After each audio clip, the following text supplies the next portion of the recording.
الحمد لله نحمده ونستعينه ونستغفره ونؤمن به ونتوكل عليه ونعوذ بالله من شرور أنفسنا ومن سيئات أعمالنا من يهده الله فلا مضل له ومن يضلله فلا هادي له ونشهد أن لا إله إلا الله وحده لا شريك له ونشهد أن سيدنا ومولانا محمدا عبده ورسوله اللهم صل على سيدنا ومولانا محمد صلاة تحل بها العقد وتفرج بها الكرب اللهم صل على سيدنا ومولانا محمد صلاة تكون للنجاة وسيلة ولعلو الدرجات كفيلا اللهم صل على سيدنا ومولانا محمد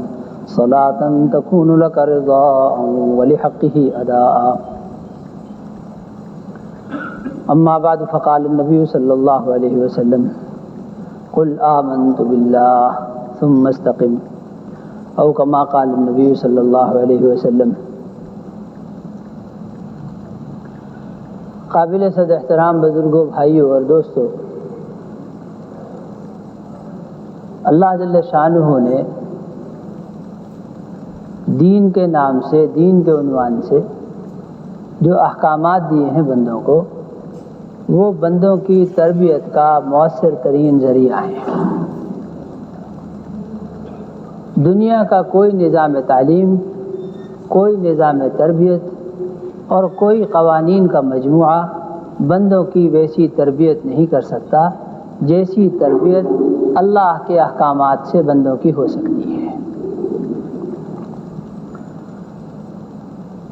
سیدھی سادی ہر آدمی کی عقل میں آ جانے والی بات ہے کہ جو مشین کا بنانے والا ہے وہی اس کا چلانا بہتر سمجھتا ہے، اور چلانے کے لیے اسی کی ہدایات پر عمل کرنا زیادہ سود مند ہوتا ہے، مفید ثابت ہو سکتا ہے۔ اللہ جل شانہ کے احکامات بندوں کے لیے، کیونکہ وہ بندوں کا خالق ہے، اس نے ان کو پیدا کیا ہے اور ایک فطرت پر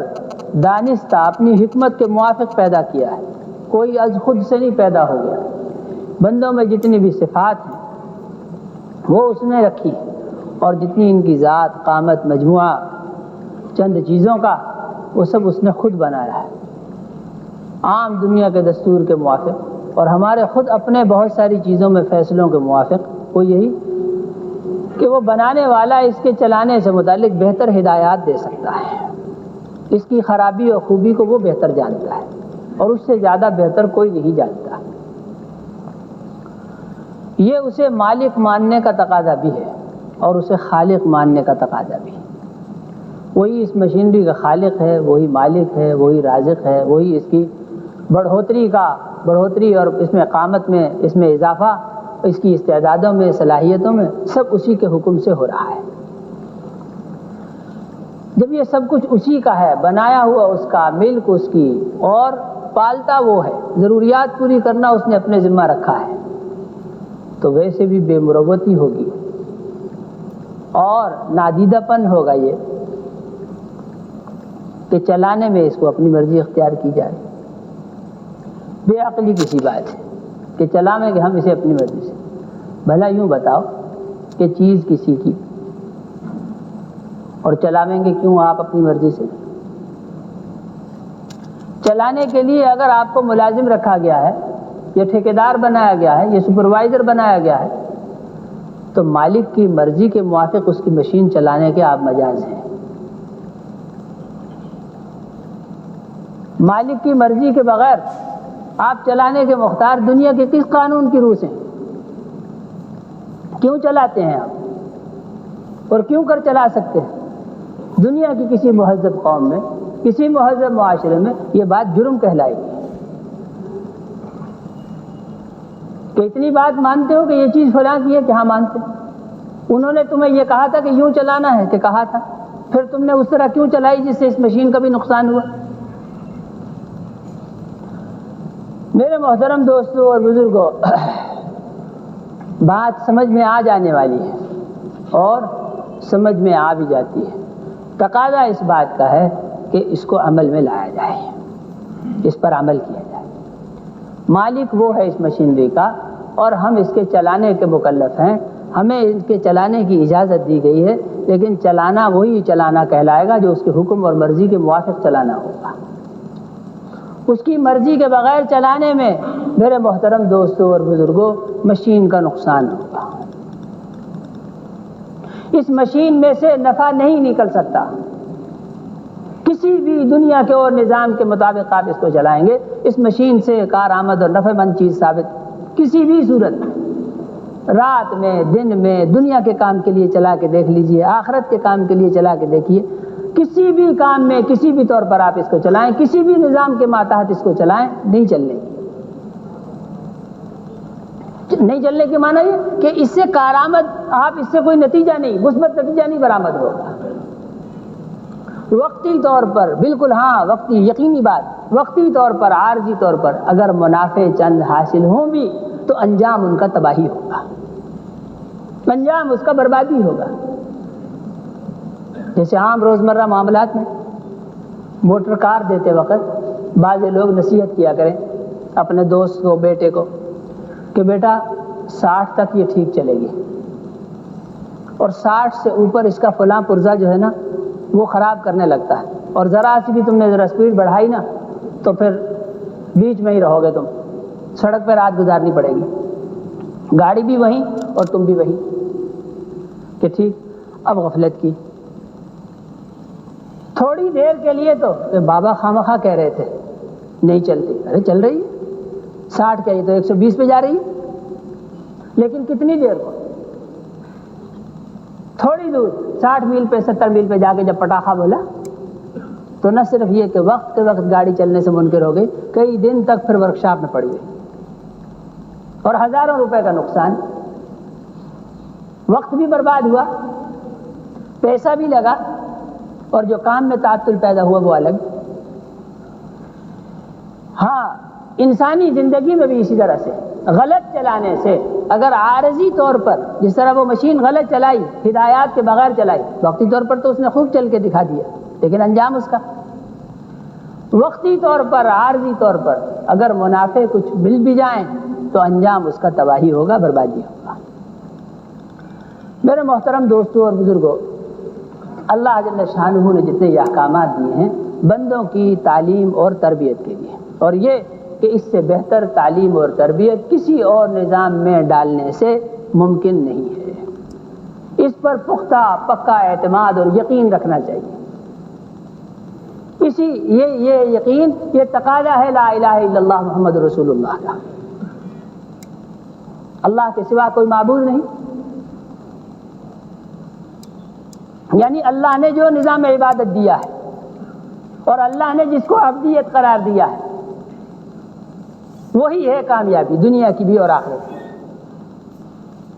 اور طریقہ کار محمد رسول اللہ صلی اللہ علیہ وسلم کا مقرر کردہ سو آخری طریقہ کار ہے،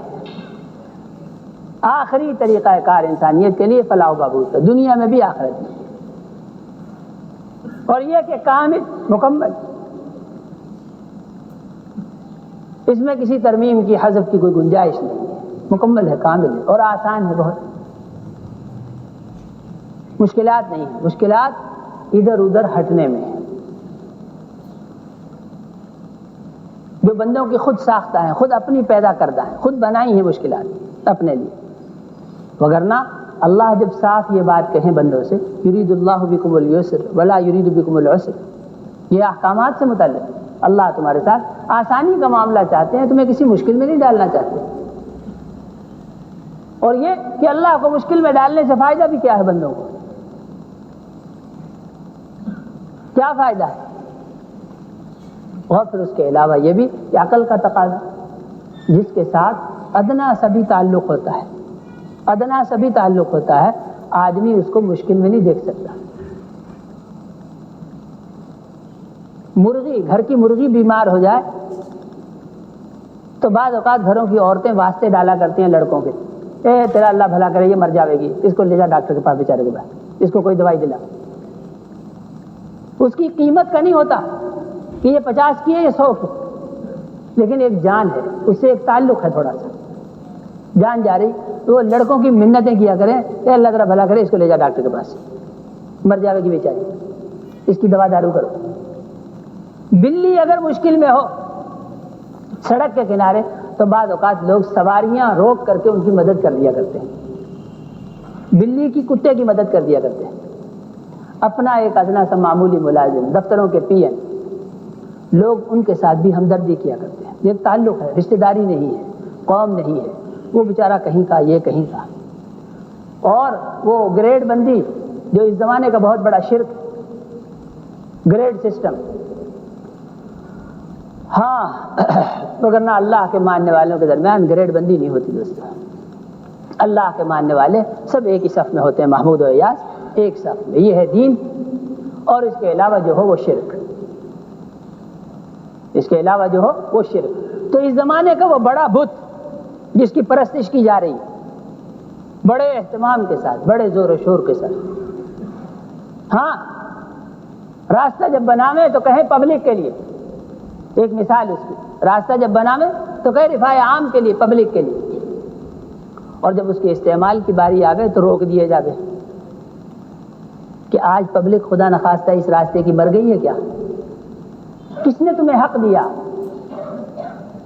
کس نے حق دیا؟ تو اس دین کے نام لیوا، اس دین کے نام لیوا کہ جناب رسول اللہ صلی اللہ علیہ وسلم کے راستے میں لوگ دشمن جو ہوں وہ کانٹے بچھایا کرتے ہیں،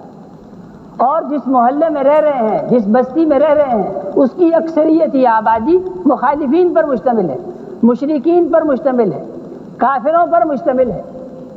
وہ اللہ کو گالی بکتے ہیں، اللہ کے رسول کو گالی بکتے ہیں، اللہ کے رسول کو ایذا پہنچاتے ہیں، اور رسول اللہ صلی اللہ علیہ وسلم ان کا راستہ صاف کرتے ہیں، ان کے راستے سے کانٹے ہٹاتے ہیں۔ جا بجا مسلمانوں کے راستے روکنا کیا ہو رہا ہے؟ وہی درجہ بندی کا شرک، گریڈ، پروٹوکول،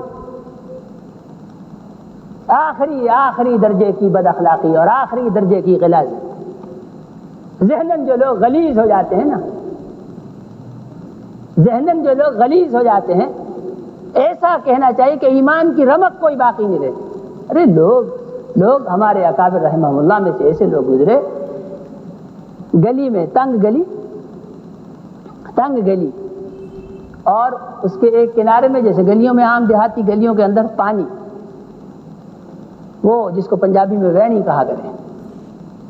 وہ پانی بہ رہا ہے، غلاظت ہے، گندا پانی ہے، نہ اس میں پاؤں رکھا جا سکے، اور جتنا سا خشک راستہ ہے اس میں ایک کتا سو رہا ہے، اس میں ایک کتا سو رہا ہے، اور یہ آدمی گزرنے والا اپنے وقت کا ولی ہے، ولی اپنے وقت کا ولی ہے۔ اور ولی دو طرح کے ہوا کریں، الولی قریب ہونا اور الولی وارث ہونا۔ ولی دو طرح کے ہوتے ہیں، ایک وہ جو محض دوست ہوتے ہیں، روئے زمین پر اللہ کے محض دوست، اور ایک وہ ولی جن کو زمین پہ حکومت ادا کی جاتی ہے، وہ زمین کے وارث ہوتے ہیں، حقیقی حکمران ہوتے ہیں، حکومتیں ان کے اشاروں سے الٹتی ہیں۔ کبھی وہ لوٹے مسلح کی طرف متوجہ ہو جائیں تو بادشاہ قدموں میں آ کے گرا کرتے ہیں۔ ولی دو طرح کے۔ تو خیر عرض کر رہا تھا، وہ گزرنے والا اپنے وقت کا ولی ہے۔ تو فرمایا کیا کیا جائے؟ لوگوں نے کہا کہ جی آئیے تشریف لائے، کوئی مسئلہ نہیں۔ کہا نہ بالکل نہیں، ہم اوپر سے چلے جائیں گے، لمبے راستے سے، دوسری گلی سے، کہ ہماری وجہ سے ایک کتا بے آرام کیوں ہو، ہماری وجہ سے ایک کتا بے آرام کیوں ہو۔ عرض یہ کر رہا تھا کہ تعلق ہو، ادنا سا بھی تعلق ہو، ادنا سا بھی ایک تعلق ہو، تو لوگ اس کو مشکل میں نہیں دیکھ سکتے، مرغی کو، بلی کو، کتے کو، اور اس سے بڑھ کر انسانی تعلقات۔ دفتر کا پی این بیچارہ مشکل میں ہے، ہر آدمی، جتنے بھی بندے متعلق ہیں، جن کو وہ چائے لا کے دیتا ہے، جن کی وہ گھنٹی سنتا ہے، سب اس کے لیے انسانی جذبات کے تحت بے چین ہو جائے، انسانی جذبے کے تحت اس کے لیے ہمدردی پیدا ہو جائے، اور اس سے آگے تعلقات اپنے قریبیوں کے لیے، رشتہ داروں کے لیے، اور ماں باپ اپنی اولاد کے لیے کیسے تڑپیں، کیسے تڑپتے ہیں، کیسی تڑپ ہوتی ہے۔ ماں باپ کا حال دیکھنے والا ہوتا ہے بیچاروں کا، جب وہ ان سے بچہ پکڑ کر کے آپریشن تھیٹر میں لے جائیں، اور ماں کی حالت، باپ کی حالت، بھائی کی حالت، فلاں کی حالت، فلاں کی حالت، باہر وہ وارڈ میں، گلی میں دیدنی ہوتی، کیسی بے چینی، رات کے 2 بج رہے ہیں، 1 بج رہا ہے، 3 بج رہے ہیں، اور نیند، ارے سوال ہی پیدا نہیں ہوتا، نیند کہاں کی نیند، کہاں کی نیند،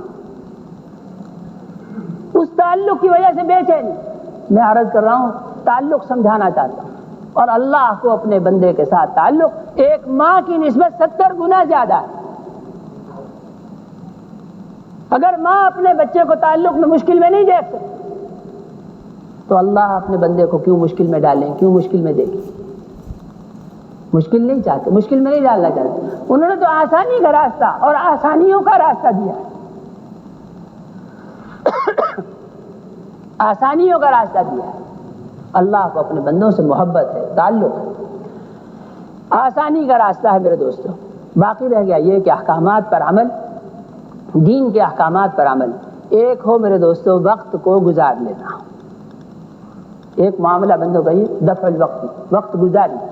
وقت گزارنا، ایک تو یہ ہو طرز عمل، اور دوسرا ہو عمل کو معمول بنانا، عمل کو معمول بنانا، دائمی اور ہمیشگی، دوام اس میں۔ عمل دنیا کا ہو، محنت دنیا کی ہو یا دین کی ہو، اس میں مستقل فوائد، بڑے نتائج، عمدہ نتائج، وہ تو دوام سے، ہمیشگی سے، مستقل کرتے رہنے سے پیدا ہوتے ہیں۔ آنن فانن، ہفتے میں 2 ہفتے میں کبھی کسی آم کے پیڑ کو پھل دیتے ہوئے دیکھا؟ بھائی بڑے نتائج تو بڑی محنتوں کے بعد پیدا ہوتے،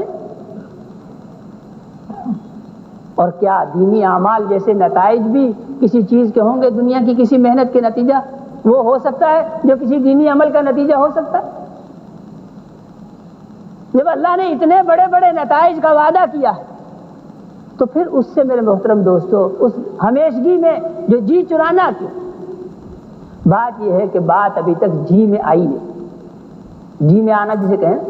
کہ بس دل کو لگ گئی ہے بات، دل کو لگی ہے، جب دل کو لگے تو پھر اس میں دل لگے، پھر اس میں آدمی کا دل لگتا ہے، اور پھر اس میں دن لگتے ہیں، راتیں لگتی ہیں۔ جب کوئی کام دل لگتا ہے نا آدمی کا تو اس میں دن لگتے ہیں، راتیں لگتی ہیں، اور اس کی گنتی نہیں ہوا کرتی، اس کی گنتی بھی نہیں ہوا کرتی کہ کتنے لگے، مستقل لگتے ہیں اور لگتے ہی رہتے ہیں، لگتے ہی رہتے ہیں، پیسہ بھی، مال بھی، جان بھی، ارے سب کچھ سب لگتا ہے، اور سب بے حساب لگتا ہے، بے شمار لگتا ہے جب کوئی بات دل کو لگے۔ میرے محترم دوستوں اور بزرگوں، اللہ جل شانہ کی توفیق سے جو ابھی جو روزہ رکھا، ایک تو ہے فرض روزہ، فرض روزہ اللہ کی توفیق سے رکھا جنہوں نے رکھا، لیکن اگر معاشرے میں جناب رسول اللہ صلی اللہ علیہ وسلم کی وہ نفلی روزے رکھنے کی سنتیں ان کو اگر زندہ کیا جائے، ایک آدمی کی برکت، ایک آدمی روزے دار، ایسا طاقتور عمل ہے الحمدللہ، میں عرض کروں کہ ایک خاندان پر انشاءاللہ مؤثر ہو، ایک آدمی کی قوت ایک محلے کو کافی تربیت۔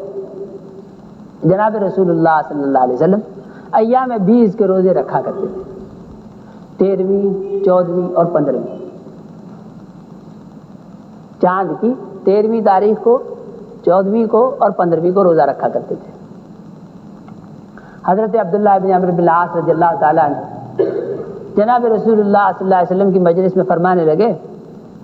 کہ میں آج کے بعد زندگی بھر روزہ رکھوں گا اور کبھی افطار نہیں کروں گا، اور رات بھر جاگوں گا اور کبھی رات کو سویا نہیں کروں گا، کبھی رات میں سویا نہیں کروں گا۔ تو جناب رسول اللہ صلی اللہ علیہ وسلم فرمایا کہ دیکھو تم میں اس کی طاقت نہیں ہے، تم میں اس کی طاقت نہیں ہے، تم مہینے میں 3 دن روزہ رکھا کرو، مہینے میں 3 دن روزہ رکھا کرو، یہ عمر بھر روزہ رکھنے کی جیسا ہے، یہ عمل عمر بھر روزہ رکھنے کے جیسا ہے اللہ کے ہاں، چونکہ ایک نیکی کا بدلہ 10 گنا ہے کم از کم۔ 3 روزے جو رکھے تو ایک روزہ رکھا 10 دنوں کا روزہ رکھنے کا ثواب ملا، دوسرا روزہ رکھا تو 10 دن اور روزہ رکھنے کا ثواب ملا،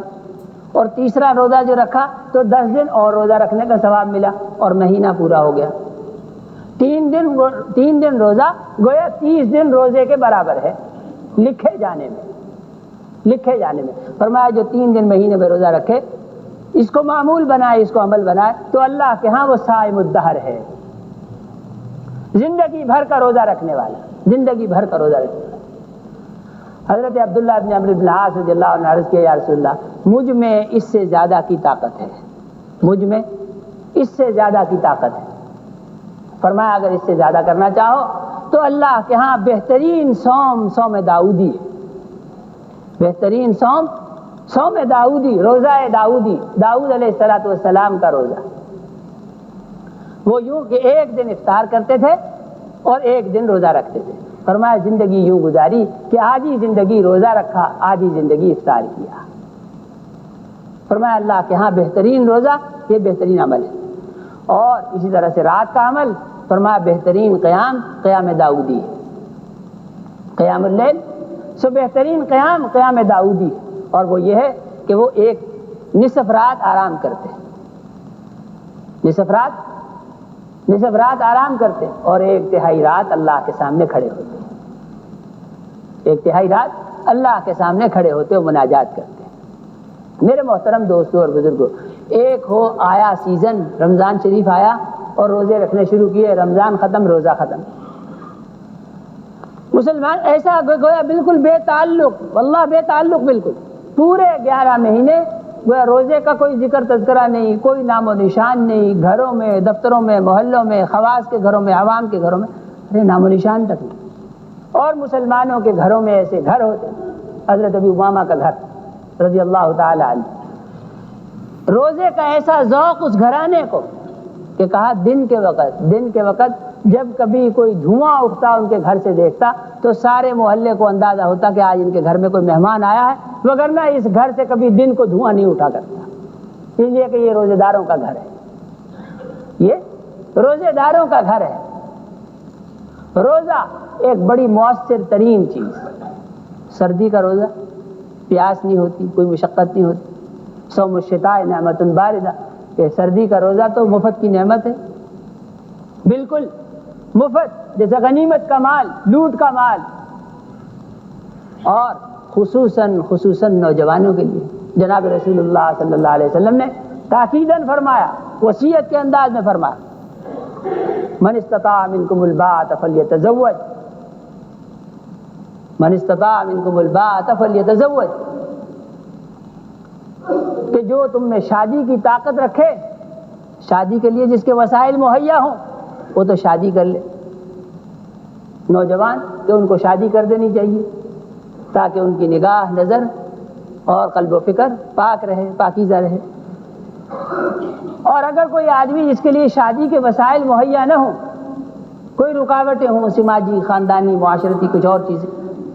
تو فرمایا فعلیہ بالصوم فإنہ لہ وجاء، اس کو چاہیے کہ وہ روزہ رکھے۔ ایسے نوجوانوں کو روزہ رکھنا چاہیے